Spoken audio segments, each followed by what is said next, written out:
দেৰগাঁও ব্ৰহ্মপুত্ৰ অঞ্চলত বানে নষ্ট কৰিলে হাজাৰ হাজাৰ বিঘা কৃষিভূমি নিমিষতে সাৰখাৰ হল বহু কৃষকৰ সপোন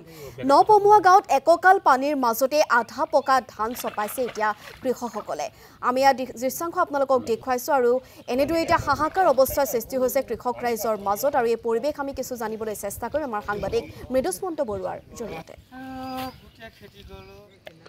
হয় বানে বিধ্বস্ত কৰা আৰু বিপৰ্যস্ত কৰা সমগ্ৰ অসমৰ আমি ছবি প্ৰতিদিন টাইমৰ দৰ্শকসকলক দেখুৱাই আছোঁ এই মুহূৰ্তত মই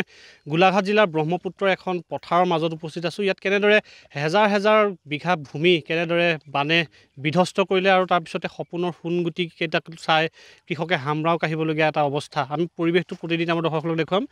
এই যিখন পথাৰখনত আমি মাজত উপস্থিত আছোঁ এই গোটেই পথাৰখনত বহু হাজাৰ বিঘা ইয়াতে কৃষিভূমি আছিলে কৃষকৰ সপোনৰ যি সোণগুটি ধান এনেদৰে তেওঁলোকে খেতি কৰিছিলে কিন্তু হঠাৎ অহা প্ৰথমটো বানত এনেদৰে চাওক সকলো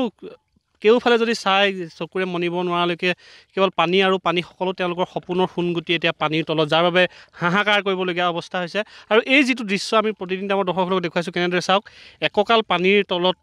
তেওঁলোকে এই ধানসমূহ আধা পকা যিসমূহ ধান এনেদৰে কাটিছে আৰু এনেদৰে চপাই ঘৰলৈ নিয়াৰ এটা ব্যৱস্থা কৰিছে আৰু এয়াই হৈছে এই মুহূৰ্তৰ যি বানে ধোৱা অসমৰ এই বানেগ্ৰস্ত ৰাইজৰ বানাক্ৰান্তৰ বিননি আৰু এয়াই হৈছে জিয়া ছবিখন আমি প্ৰতিদিন আমাৰ দৰ্শকসকলৰ বাবে লৈ আহিছোঁ এই কৃষকসকল আছে আমি কিছু কথা পাতিম আপোনালোকে বহু আশাৰে এই খেতিখিনি কৰিছিল কিন্তু এতিয়া দেখিছোঁ পানীৰ তলত হয় এই আপোনালোকে নিশ্চয়কৈ দেখা পাইছে এইখন পথাৰত আপোনাৰ 100-150 পুৰা মাটি এতিয়া পানীৰ তলত গৈছে কোনোৱে কাচি ল'ব পাৰিলে কোনোৱেতো নোৱাৰিলেই মানে কঠীয়াকেইটাও গোটাই নিব নোৱাৰিলে আৰু গাঁঠিৰ ধনটো খৰচ কৰাটো বাদেই গতিকে মানুহখিনি এতিয়া নথৈ নাগুৰ অৱস্থা গতিকে আৰু এই কৃষকখিনি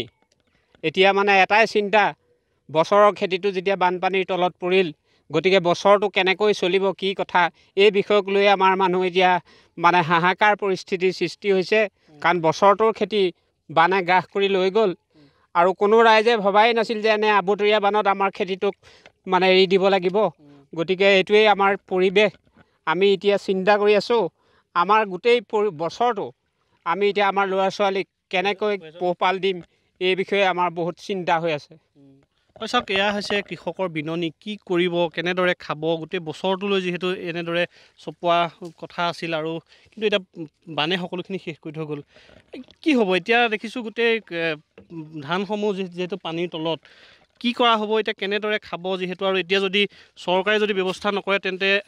এই হাহাকাৰ এতিয়া একেবাৰে বহুত বেয়া অৱস্থা হ'বগৈ চাওক আমাৰ অসমীয়া দেখা কথা আছে পানীত হাঁহ নচৰা অৱস্থা বুলি যি কথা কয় আৰু সেইটোৱে হ'বলৈ গুচি গ'ল আমাৰ 2 নং গড়মৰা যি নপমুৱা শ'লমাৰী যিখন বৃহৎ পথাৰ প্ৰায় বহু বিঘা মাটি দেখিছে আপোনালোকে গোটেই পানীৰ তলত বড়ো ধানৰ খেতি আৰু ৰাইজৰ একমাত্ৰ সম্বলে বড়ো খেতিটো এই বড়ো খেতিটো কৰিয়েই তেওঁলোকে ছমাহৰ বছৰেকৰ ভাত গোটাই গোটেই পৰিয়ালটো পোহপালন দিয়ে কিন্তু দুৰ্ভাগ্যজনকভাৱে জেঠমহীয়া অহা যি বানে আমাৰ চৰাই চাপৰি যিটো বান্ধ আমাৰ ভাঙি গৈছিলে তাৰ ফলত আমাৰ নপমুৱা শ'লমাৰী বৃহৎ পথাৰখন একে ৰাতিৰ ভিতৰত ডুবাই পেলালে আৰু ইমান শ বিঘা মাটি ভূমি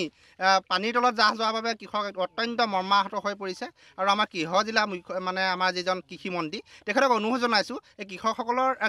কৃষি বিভাগটো এটা